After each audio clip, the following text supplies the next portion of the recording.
Coucou, j'espère que vous allez bien. Moi ça va très très bien, je pète la forme.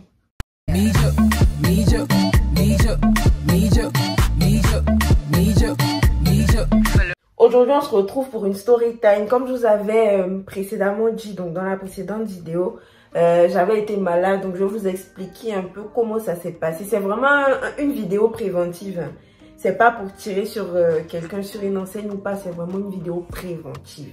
Mais avant ça, il faut que je vous parle de la perruque. La perruque que j'avais portée dans la précédente vidéo, vous avez été nombreuses, on va dire ça comme ça, à me demander également d'où la perruque venait. Donc je vais vous faire un petit tutoriel. C'est vraiment rapide. Vous allez voir que en moins de 5 minutes, vous êtes prête. C'est-à-dire, il n'y a pas besoin de colle. Il n'y a pas besoin de kécha. La perruque même, je ne l'ai pas lissée depuis que je l'ai reçue en fait. Donc je vais vous montrer comment le packaging est. Je vais vous montrer tout ce qui est venu avec la perruque. Comme vous avez pu le comprendre, c'est une wig bandeau. C'est vraiment une alternative pour les personnes les filles qui ne veulent pas coller leur perruque. C'est-à-dire qui ne veulent pas dégarnir les tempes. Qui aiment bien que tous leurs cheveux soient quand même en bonne santé en fait. Parce que je sais que quoi qu'on dise, les colles qu'on utilise là au contact de nos cheveux, ça va les abîmer. On va pas se dire là, on va pas se mentir. Moi-même qui suis en face de vous là, ça m'a fait un peu les manquants. Quand je suis allée à Abidjan pour mon mariage, il y a la personne qui a collé ma perruque, a mis je ne sais quelle colle. Au moment d'enlever, ça m'avait enlevé tous les cheveux qui étaient là. Maintenant, ça va beaucoup mieux. D'ailleurs, c'est une huile que je teste d'une influenceuse que je pense que vous connaissez, c'est Orlia. C'est une huile que je teste, Magic Oil. Il y avait un gros trou, franchement, je ne vais pas vous mentir, ça marche. Franchement, la vérité, ça marche. Quand les choses sont vraies, il faut le dire. Ça marche. Après, je sais qu'il y a des personnes qui ne veulent pas tester parce qu'ils ne connaissent pas, la composition de l'huile. Mais je pense que c'est une huile naturelle. Jusqu'à présent, ça m'a rien fait, franchement. Impec, il n'y a vraiment pas de souci. Quand vous utilisez ça, même si vous n'utilisez pas ça régulièrement, c'est top. Donc la wig me vient de chez Eunice Hair, qui n'est plus à présenter. J'ai plusieurs fois fait la promotion de cette marque là sur ma chaîne YouTube. Donc elle arrive comme ça dans un sac en satin. Sachez que c'est pas anodin. La raison pour laquelle ça arrive dans un sac en satin, c'est parce que le sac là va protéger vos cheveux après. C'est-à-dire quand vous enlevez la perruque après, etc. Pour la conserver, il faut la mettre dans un sac en satin comme ça. C'est ce qui va conserver. Ensuite, j'ai ça vient dans une box comme ça. C'est marqué Eunice Hair. Bien sûr, là, la perruque n'est plus là-dedans. Hein, mais quand elle est arrivée, elle était dans un sac en plastique bien couvert avec un filet noir. Avec ces petits gadgets-là. Donc, j'ai la wig cap. Cette wig cap là, je ne savais même pas que ça existait. Mais c'est top. C'est-à-dire que c'est très transparent. Vous-même regardez. C'est super. Franchement, merci à Eunice Hair parce que je ne connaissais pas. Donc, il y a la wig cap. Il y a le bandeau Eunice Hair, vous savez, pour les laces là. J'ai eu ça également. D'ailleurs, c'est devant vous que je vais tester. Je sais vraiment pas ce que c'est. Ah, ok. J'avais pas compris. En fait, c'est un pinceau, tout simplement. Des fossiles, comme d'habitude. Un élément qui manque par contre dans la box que j'avais bien sûr, c'est que Eunice Hair vous donne toujours un bandeau. Là c'est mon propre bandeau, mais il vous donne toujours un bandeau test. C'est à vous maintenant de décider si vous souhaitez le garder ou pas. Moi, pas spécialement. Donc voilà la perruque. Vous voyez que je l'ai déjà utilisée, je ne l'ai jamais lavée. Bon après je l'ai utilisée peut-être 2-3 fois. Je ne l'ai jamais lavée, je ne l'ai jamais lissée non plus. Mais regardez comment la perruque est fluide. C'est une straight, donc c'est une perruque lisse de 22 pouces, regardez. La perruque est grave qualitative en fait, regardez. Donc elle arrive comme ça avec un bandeau noir comme ça devant, avec des pinces pour fixer. Vous avez 4 pinces, donc 3 en haut et une pince juste en bas. Après vous avez le scratch, donc ça c'est pour serrer. Voilà. Comme vous pouvez le voir, moi j'ai déjà porté la cape. Je vous montre encore, je disais que c'est transparent, regardez. C'est trop bien, trop bien. Et moi je vais reculer ça comme ça. Hop.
on va dire que je suis à Abidjan, la période du mariage est passée.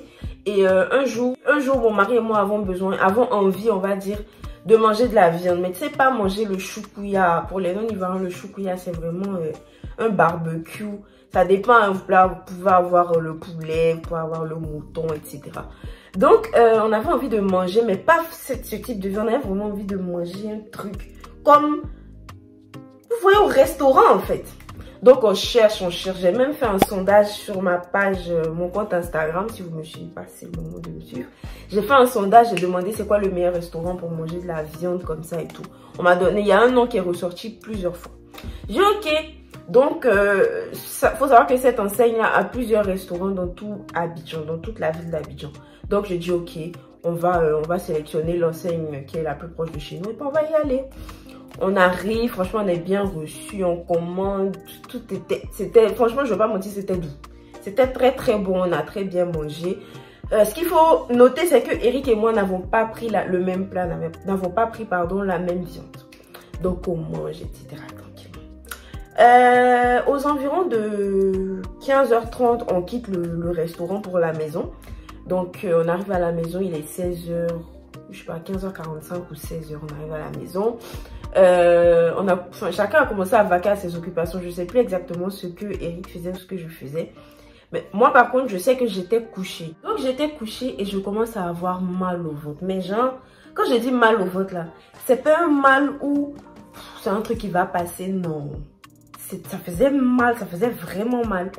Donc, je me lève, je me dis, bon, va aux toilettes. Peut-être que ça va passer, quoi. J'ai pas envie de rentrer dans les détails, mais je me dis peut-être que ça va passer. Donc, je me dirige dans les toilettes et je dis à Eric, je dis à mon mari, donc j'ai mal au ventre et tout, mais je vais aux toilettes. Donc, ça y est, on va dire que c'est anodin en fait. Je vais aux toilettes, tu vas te libérer et puis voilà. Donc, il me dit ok. Je rentre dans les toilettes et dès que je rentre dans les toilettes, pardon, et que je ferme la porte, je me rends compte que c'est pas un mal c'est pas un mal des toilettes en fait. Je commence à transpirer. Et moi, je suis quelqu'un, j'ai un peu l'habitude de, comment on va dire ça, des baisses de tension façon évanouie, etc. Je sens que c'est ce qui est en train d'arriver. Donc, je suis rentrée avec mon téléphone, je prends mon téléphone, j'envoie un message à mon mari, je lui dis viens. Donc, je pense que lui, quand je lui ai dit viens, c'est ce qu'il m'a expliqué après, il pensait que, bon, peut-être que j'allais lui demander du PQ, du papier hygiénique ou quelque chose comme ça. Mais c'est pas ce que je demande et tout. Donc, j'ai commencé à avoir la tête qui tourne. Je dis, j'arrivais plus à respirer. J'avais mal. Mais vraiment, un mal qui te pousse, qui me poussait vraiment à m'évanouir en fait. Donc, j'étais allongée. Limite même, j'étais même plus là en fait. J'étais couchée sur le sol des toilettes comme ça. Et heureusement, je n'avais pas fermé à clé. Donc, il arrive à rentrer et tout. Donc lui tout affolé, j'étais pas forcément partie, mais j'étais dans les vapes en fait. Et je le voyais, vous savez, je sais pas comment vous expliquer, je sais pas si vous êtes déjà évanoui, mais quand tu commences à t'évanouir à partir là, tu entends les voix, mais tu peux pas parler en fait. Donc moi je le voyais en train de se débattre, en train de crier, mais qu'est-ce qu'il y a et tout.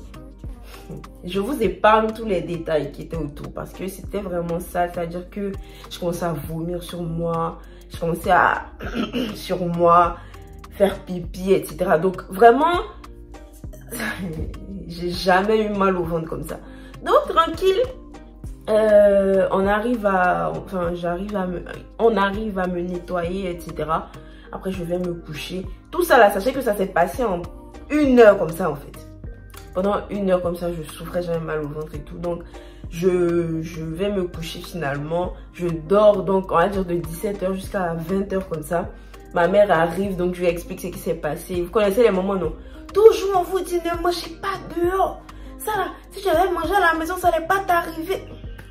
C'est vrai que c'était qu'elle allait mettre dans mes oreilles. Mais il fallait que je lui explique en fait ce qui s'est passé et tout. Donc, voilà, les jours passent.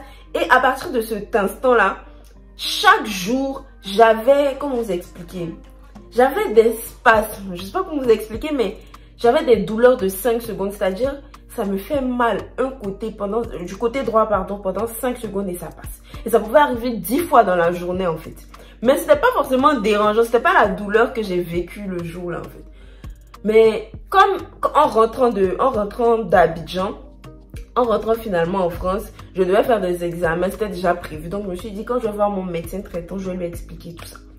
Donc ça passe, je reviens d'Abidjan, je vais voir mon médecin, je lui explique, il me donne une ordonnance et tout, il me donne des examens à faire.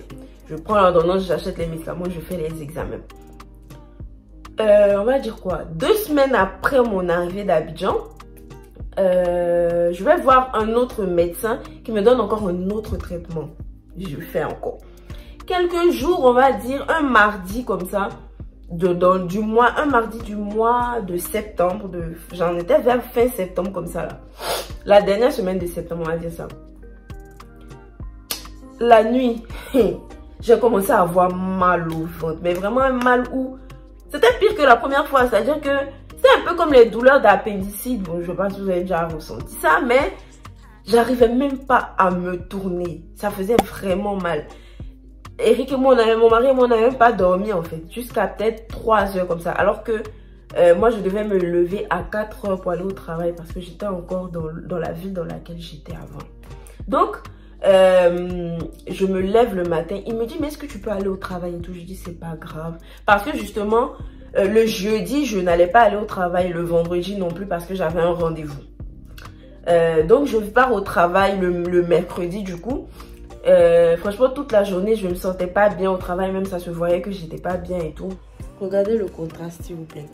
Au moment du montage, je me suis rendu compte que le fichier le plus important même était manquant.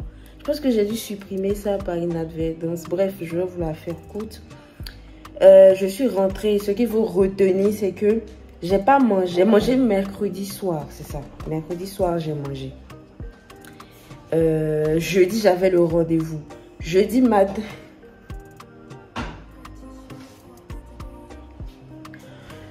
Bonjour à tous. Jeudi matin, je suis allée faire mon rendez-vous. Mon rendez-vous était à 11 h. J'ai pas mangé le matin. Je suis partie. C'est bon là, non plus. Je suis allée à mon rendez-vous à 11 h tranquillement. Je suis rentrée, il était environ 15 h.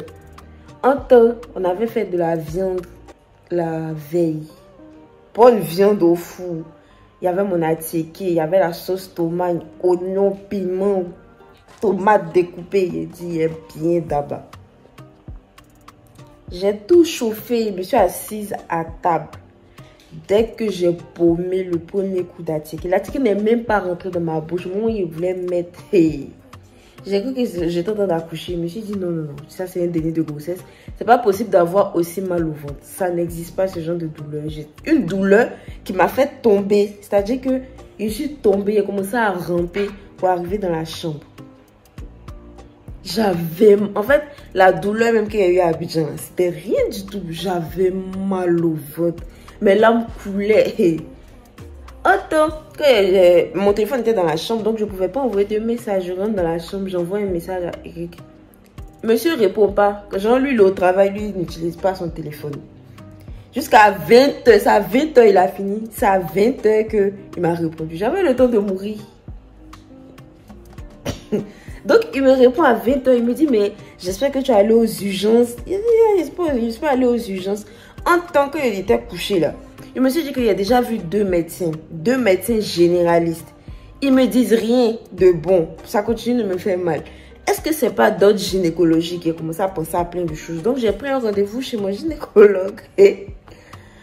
Donc, Eric est arrivé à la maison. Il dit, on n'a qu'à aller à l'hôpital. Il a dit non. Qu'il a pris rendez-vous avec le gynécologue pour vendredi. Donc, on va aller voir. Et puis, en fonction de ça, on va aviser. Il dit, ok. Sachez que depuis mercredi soir, j'ai pas mangé. Donc, on arrive chez le gynécologue et tout. Je lui dis exactement où j'ai mal. Dès qu'il touche où j'ai mal, là, j'ai crié. Dès qu'il a fini de crier, il dit, mademoiselle, ça, c'est pas d'autre gynécologique. Allez aux urgences parce que vous avez une résistance, il a dit. Vous qui êtes en médecine, je ne sais pas ce que ça veut dire. En tout cas, il dit, vous avez une résistance et allez directement aux urgences. C'est que c'est grave, etc. Je dis, ok. Donc, il nous a fait une lettre même. On est arrivé aux urgences. Il y avait des urgences pas très loin de son cabinet. On est arrivé à 14 h. C'est à 20 h qu'on nous a reçus. J'ai eu le temps de me coucher, me mettre ici, me mettre là-bas. Jusqu'à Eric qui s'énerve pas. Il a commencé à s'énerver pour dire que aïe. En plus, on est dans un hôpital privé. Donc, vous ne pouvez pas dire urgence. On dit urgence dans un hôpital privé. Et puis, vous mettez 5 heures de temps à vous occuper de quelqu'un. On vous dit que la personne a mal au ventre. Je pense que quand j'ai expliqué la douleur, quand la dame à l'accueil a demandé ce que vous avez, puis je lui ai dit, là, elle a dû penser que celle-là a une gastro en fait. Donc, elle ne m'a pas mis en haut sur la liste des priorités. Je vois les gens venir, les gens partir. Mais c'est quoi ça là? À 20 h, le médecin m'appelle que venez. La façon dont je marchais là, elle m'a dit, oula, ça va pas là. Je dis, c'est pas pour rien que je suis aux urgences en fait. J'ai même pas eu besoin de lui dire où j'ai mal dès que je me suis allongée. Je lui ai décrit le mal. Et même elle a regardé, quand elle a vu mon visage, elle a appuyé exactement là où j'avais mal. J'ai dit, n'ai jamais crié. Genre, on dirait accouchement en fait. Il a crié. Elle dit, mais oula, mademoiselle, vous avez une appendicite aiguë. Je dis, pardon. Genre là où moi je suis arrivée aux urgences, ça veut me dire, il y a appendicite pour m'opérer. J'ai dit, madame, je n'ai pas d'appendicite. Elle dit, mais si, voilà, ça se voit, etc. Vous avez une appendicite, nanana. Donc, elle me dit, si, vous avez une appendicite. Je dis, aïe. Je dis, je n'ai pas appendicite. Je cherche autre chose, je n'ai pas appendicite. Elle dit, bah, après, si vous voulez, on va vous faire un scanner. Mais moi, je suis sûre à 99% que vous avez une appendicite aiguë. Bon, là, on va contacter l'anesthésiste. On va contacter le chirurgien. J'ai dit, regardez l'attention. J'ai dit, ça me raconte quoi, en fait. Il a commencé à parler à mon père dans ma tête. Il dit, Seigneur, tu peux pas me faire ça. Tu peux pas me faire ça. Je suis revenue de vacances. Il faut que je travaille. C'est la rentrée. Je peux pas me permettre de... Non. Tout votre chose. Non. Donc, on va faire le scanner et tout. Et les résultats du scanner arrivent. Je vous laisse avec la suite de la vidéo. Donc, les résultats du scanner arrivent. Elle me dit, ah, en fait... Vous avez, elle m'a dit quoi là? Elle m'a dit un nom, j'ai oublié même, un truc aigu et tout. Que c'est une inflammation du côlon, une inflammation sévère, aiguë, pardon, c'est ce qu'elle a dit. Vous avez une inflammation aiguë du côlon, que c'est dû à une bactérie qui est présente dans la viande. Elle me dit, mais vous n'avez pas été dans un restaurant dernièrement, vous n'avez pas mal cuit de la viande, nanana. Je réfléchis jusqu'à, depuis que je suis rentrée, donc je lui ai dit, depuis que je suis rentrée, je suis pas allée dans un restaurant en fait. Elle me dit, vous êtes rentrée d'où? Je lui ai dit, j'étais en Côte d'Ivoire. Et au moment où je lui ai dit, j'étais en Côte d'Ivoire, je me souviens en même temps du jour où j'ai piqué la crise. Je lui ai dit, ah, par contre, j'étais dans un restaurant à Abidjan. Voilà ce qui s'est passé après. Elle me dit, ah, voilà, c'est certainement là-bas que vous avez pris, etc. Mais par contre, on va vous garder parce que là, c'est urgent, nanana. Mais j'avais toujours mal en fait. Sachez que la dernière fois qu'elle a mangé, c'était mercredi soir. Donc, j'ai dit, j'ai pas mangé. Vendredi, toute la journée, j'ai pas mangé. Quand ils ont fini de faire le diagnostic, je lui dis, ah, est-ce que je peux au moins boire de l'eau? Parce que depuis, j'avais pas bu d'eau. J'étais vraiment déshydratée. Elle me dit non, que c'est pas possible. Tant que je n'ai pas vu le gastrologue, je ne peux rien mettre dans mon corps. Donc, on m'a fait monter dans ma chambre et tout. Je suis restée là le lendemain. Le gastrologue est venu m'expliquer ce que c'était, le mal que j'avais, d'où ça venait, comment ça s'attrapait, etc. J'ai fait peut-être 5 ou 6 jours à l'hôpital. Après, je suis sortie, mais j'ai dû perdre environ 10 kilos vu que je ne mangeais pas, etc. Puis, j'étais sous un régime sans résidus. Allez taper sur Google, régime sans résidus, c'est quoi? Dégueulasse. Donc vraiment, pourquoi je fais la vidéo? L'enseigne est très connue à Abidjan et je veux pas pointer du doigt l'enseigne parce que depuis qu'ils ont ouvert, j'ai jamais vu de témoignage comme ça. Et moi, je suis quelqu'un qui est le ventre, je suis colopathe en fait. Donc j'ai le côlon assez fragile, etc. Je veux pas tirer à boulet rouge sur la marque, sur l'enseigne. Et voilà, c'est un entrepreneur, bref, voilà, j'ai pas forcément envie de nuire à son truc. Sachant que peut-être que le problème, bon, je suis sûre que le problème ne vient pas de moi parce qu'il y a forcément une faille quelque part. Mais je veux pas, c'est pas ce que je veux pas créer de polémique par rapport à ça. Juste vous demander de faire attention, surtout pour les personnes qui ont des problèmes d'estomac, de côlon, ce genre de choses. Faites très attention à où vous mangez. Moi, j'ai eu la chance, on va dire, en France, les soins comme ça, c'est gratuit. J'ai pas déboursé d'argent, etc. Mais imaginez quelqu'un qui est à Abidjan, qui n'a pas forcément pas forcément Abidjan, hein, qui est dans un pays où il n'y a pas forcément, que ce soit même aux États-Unis, où il n'y a pas de sécurité sociale, où les accéder aux soins, c'est vraiment compliqué, c'est très cher, etc. Imaginez, parce que moi, le médecin m'a très clairement fait comprendre que je pouvais rester, je pouvais mourir par rapport à ça, en fait. Imaginez dans ces pays-là. Même dans ces pays, encore aux États-Unis, on va dire que peut-être ils vont te soigner et après ils vont t'envoyer la facture. Mais à Abidjan, ou dans les autres pays, je sais pas comment ça se passe. Ou tant que tu n'as pas l'argent, on te soigne pas, tu n'as pas d'assurance, tu fais comment? Tu vas mourir comme ça. Donc vraiment, faites très attention à où vous mangez. Vous pouvez pas forcément veiller à la cuisson parce que bon, je sais pas, mais vraiment faites attention à où vous mangez. Moi, c'est tout ce que je peux vous demander de faire. Encore, les choukouya que vous achetez là, vous pouvez cuire ça en quoi à la maison même. Mais après, ça dépend de l'origine de la viande, ça dépend du conditionnement, ça dépend de plein de choses. Donc vraiment, faites attention à votre santé. Faites très attention à votre santé. Parce que ce que j'ai vécu là, je ne peux pas souhaiter ça à mon pire au début. Jusqu'à il pensait que j'accouchais. C'est que c'était faux. Donc c'est la raison pour laquelle je n'étais pas forcément présente. Parce que ça m'a pris plus d'1 mois en fait à recouvrir la santé. J'ai repris le travail même 1 mois après. Donc vraiment, faites attention à vous. Voilà les gars, c'est la fin de la vidéo. J'ai fait un 2 en 1. Je vous ai présenté un peu ma magnifique wig bandeau, comme vous pouvez le voir. Et également, je vous ai expliqué certaines choses. Comme je vous ai dit, tous les liens en barre d'information par rapport à la perruque. Et puis voilà, donc, soyez bénis, prenez soin de vous. Déjà, à l'avant, je vous dis bonne fête de fin d'année. Bonne fête de fin d'année. Faites attention à vous. Faites attention à où vous mangez. Dans ces fêtes de fin d'année là. Voilà, je vous souhaite plein de bonnes choses. De toute façon, on se prend en story Instagram. Je vais vous faire mes vœux officiellement là-bas.